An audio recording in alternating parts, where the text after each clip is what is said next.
Hi, and welcome. You're listening to the X22 Report. My name is Dave, and this is episode 1095B, and today's date is October 7th, 2016, and the title of the episode is CIA Can Predict Social Unrest 3 to 5 days Before It Happens. Really? Let's get into the economic collapse, political, and geopolitical news. Now, Obama, when he first was introducing Obamacare, came out and made a lot of promises to people, to Congress, saying that you can keep your doctor, you can keep your insurance plan, Obamacare is going to be affordable, and we can see that all turned out to be one gigantic lie. He also assured Americans before a joint session of Congress that illegal immigrants would not be eligible for Obamacare. So what are we seeing today? Well, California Governor Jerry Brown, he decided that he was going to sign a bill back in June that allowed the state to apply for a federal waiver to open covered California to illegal immigrants. California's executive director, Peter Lee, has just sent a letter to the Health and Human Services Secretary, Sylvia Burwell, requesting a waiver to expand access to undocumented individuals. So we can already see Obamacare is failing. The co-ops, they are going bankrupt. They're collapsing. The number of people that they thought were going to enroll in Obamacare, it is not happening because it is not a benefit to the people. So now they need to take it to the next level. Of course, they're starting the bailouts for the insurance companies, and that's through taxpayer money. And they will start bringing in illegals into the Affordable Care Act system. And of course, the illegals will not be paying for it because they'll be subsidized. And once again, Obama has lied to the American people. And we can see right now that all of this was done on purpose, bringing the illegals in. We mentioned this before in many reports back, saying that they needed the illegals in this country to sign up to Obamacare, to get these low-paying jobs because all the full-time, high-paying jobs leaving the country.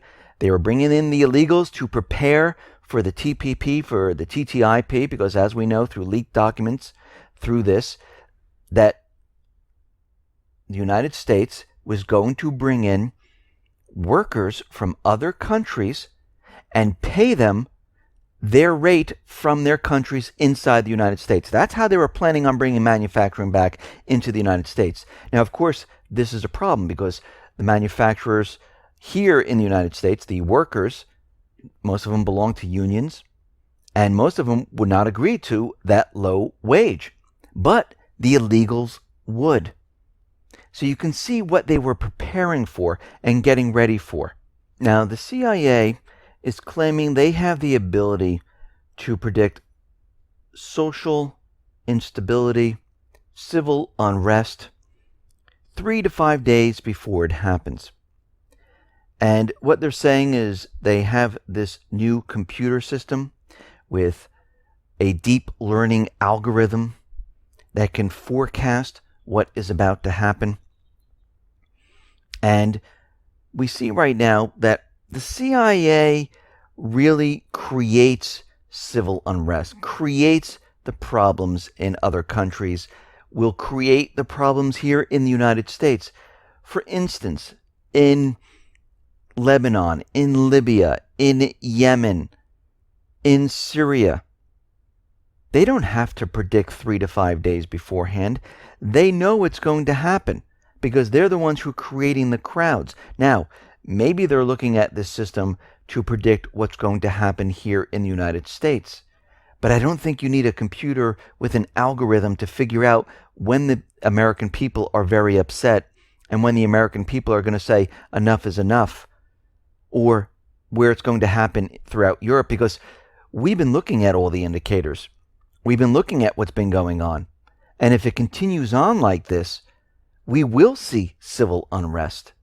We will see individuals in all the different countries rising up and saying, you know something, we've had enough. But we can see right now the CIA is using this to convince everyone that they can predict these type of things. And most of the time, they're the ones who are behind all of it. But we can see how they can use this in other countries. I mean, think about it. If they come out and they say, okay, our algorithms just spit out, and it reminds me of Minority Report, where all of a sudden their computer system, printed out what was going to happen in the future, and the troops took action and stopped it before it happens. So the CIA could say, okay, within 3 or 5 days, we see there's a problem in Libya, or there's a problem in this other country, and we need to send troops into there to make sure that this doesn't happen. It gives them an excuse to say, okay, we're going there to stop what's about to happen, because the algorithm is telling us that, yes, there's going to be civil unrest. People are going to get very upset. Even though under all of this, most likely it's the CIA that is causing it, and this is how they knew about it. Here in the United States, they can do the same exact thing, where they know, like, say in Ferguson or Charlotte or any of the other areas where we know that George Soros is trying to gin up a race war, they can say, we can see there's civil unrest, it's coming in 3 to 5 days, and then all of a sudden something happens. So they can say, okay, we need to put more troops in this area. Now, they already know that this was going to happen because they were creating the scenario.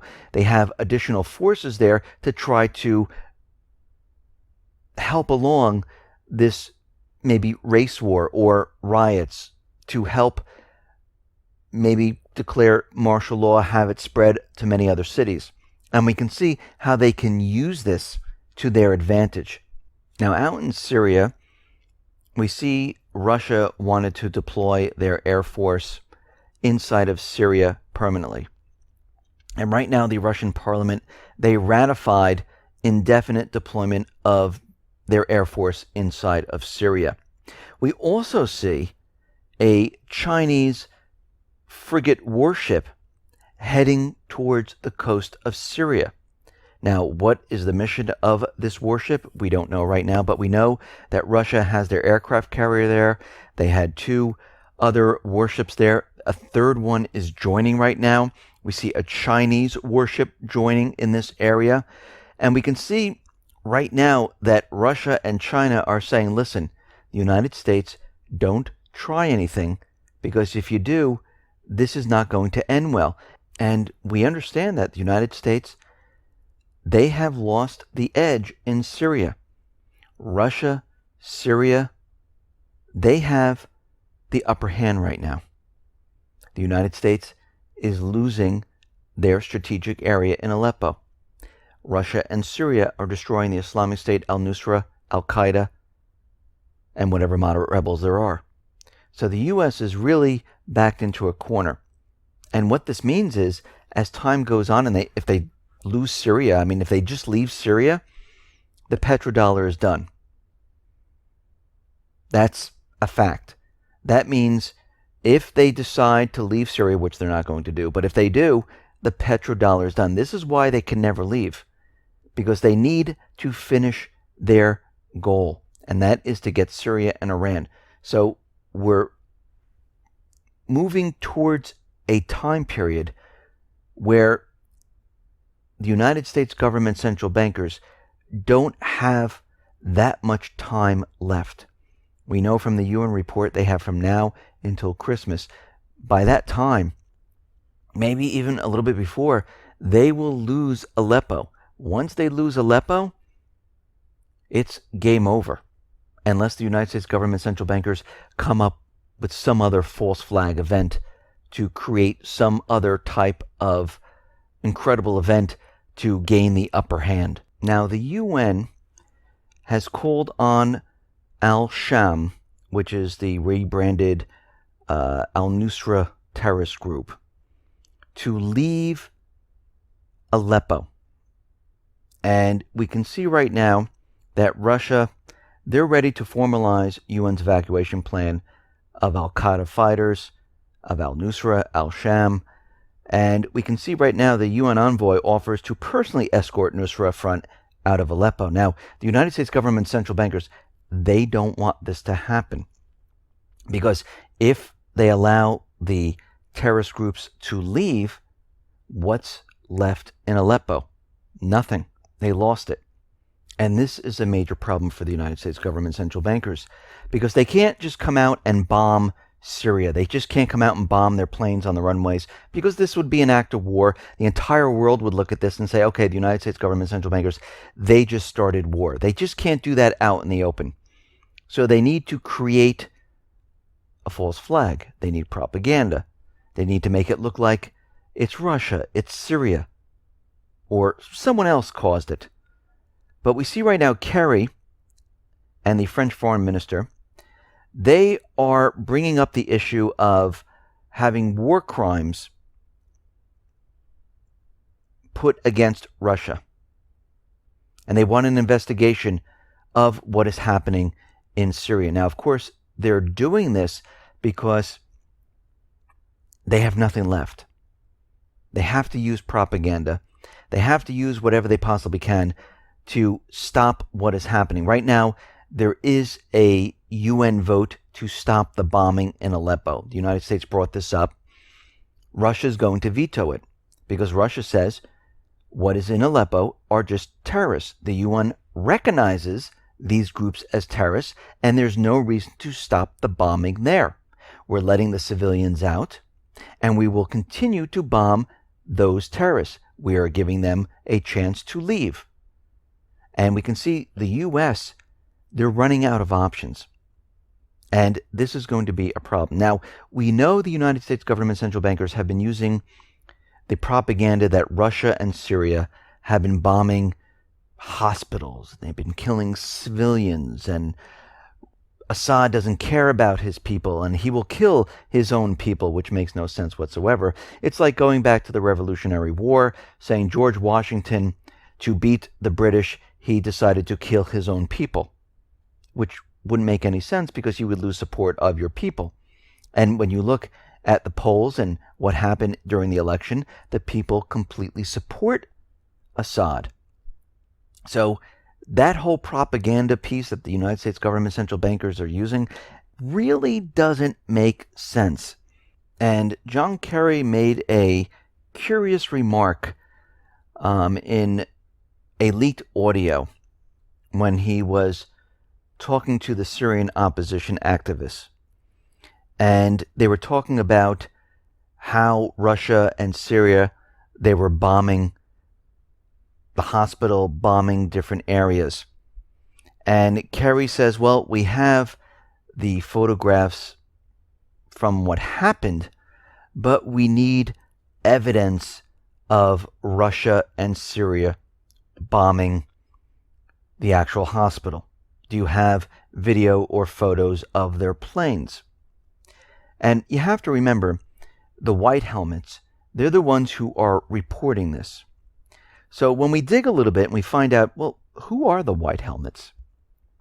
Well, the white helmets are also called the Syria Civil Defense. And they're not who they claim to be. The group is not Syrian. It was created with the United States and the UK funding under the supervision of the British military contractor in 2013 in Turkey. The name Syria Civil Defense was stolen from a legitimate Syrian organization of the same name. The authentic Syria Civil Defense was founded in 1953 and is a founding member of the International Civil Defense Organization of 1958. The NATO White Helmets are primarily a media campaign to support the regime change goals of the U.S. and its allies. The White Helmets claim to be neutral, impartial, humanitarian, and to serve all the people of Syria. This is completely untrue. And what we're seeing is they're also claiming that they're unarmed, which is also untrue because there are many photos that show them carrying weapons. The White Helmets claim to be apolitical and non-aligned to any government, which is also untrue because in reality, they actively promote and lobby for U.S. NATO intervention in violation of the norms of authentic humanitarian work. So we can see right now the White Helmets, they were created by the U.S. and U.K. And they're using their information to bring up the war crimes against Russia and Syria. So John Kerry is asking the White Helmets, listen, do you have any videos of the airplanes from these bombing strikes? And Kerry is saying that we need the videos of the actual aircrafts and the ammunition. He says there's a lot of them on the internet, but we don't know whether they're real or not, so we can't use them. We need a verified video of the actual aircraft actually bombing the hospital. Now, what's very interesting is the United States has their F-16s, F-18s, I should say, painted the same colors as the Russian Su-34. And they use them to help pilots understand who the enemy is, to recognize the enemy colors. And we can see they might be setting up some type of false flag event where they might use these F-18s, have them fly in with these paint colors, bomb a certain area, and the White Helmets will videotape it. Because you have to remember, as the planes are coming in, they move very quickly. These videos are not going to be clear. They're going to be grainy, fuzzy, blurred. You will see the paint scheme, and you'll realize that, well, wait a minute, they are Russian planes. Because right now, to bring up war crimes against Russia, they have absolutely no proof. John Kerry even admits that they have no proof. They only have the aftermath, and the United States government always has the pictures of the aftermath. They never have evidence linking anything to anything that ever happens. They never can produce it. Even when they said Assad was gassing his own people and bombing his own people, they never had actual proof that links Assad to any of this. They only had pictures of people who were maimed, people who were burned, people that got hit by chemical weapons. And most of the chemical weapons attacks, I say 99.999% of them, were from the terrorist groups who are paid mercenaries that don't really care about the Syrian people. So when we're looking at it, we can see, and I have the picture on the X22Report.com site, and if you're on YouTube, you see the video there. You see the picture there. You see the three pictures, the two on the top, the one on the left. Those are all F-18s, and they're painted the same color as the Russian Su-34, which is in the bottom right. So you can see that most likely we might be seeing a false flag being created right now to convince the UN, the world, that Russia and Syria, yes, they're the ones who are bombing the hospitals, the civilians, the children. Because right now, the United States government central bankers, what do they have left? Because if the terrorist groups leave Syria, what would be the reason for the United States to keep their troops inside of Syria? Actually, they're not even supposed to be there now. They're there illegally. They invaded a sovereign country, but they would have no reason to be there. The UN, the rest of the world would say, you need to leave. Look what's happening in Iraq. Iraq has asked Turkey to leave. Turkey said no. Iraq is now going to the UN and saying, listen, we are a sovereign nation. We asked another country to leave, and they will not. Well, this is what's happening in Syria. The Syrian government and the Russian government are going to say, listen, it's time for you to leave. Remember, Russia was invited in by the elected president. And we see right now that we're coming up to a situation where the U.S. is running out of choices. Because if they do not remove Assad, then go into Iran, the petrodollar is done. And this could unravel very, very quickly. Listen, everyone, thanks a lot for listening. Be well, be safe, and especially be prepared. Thanks a lot.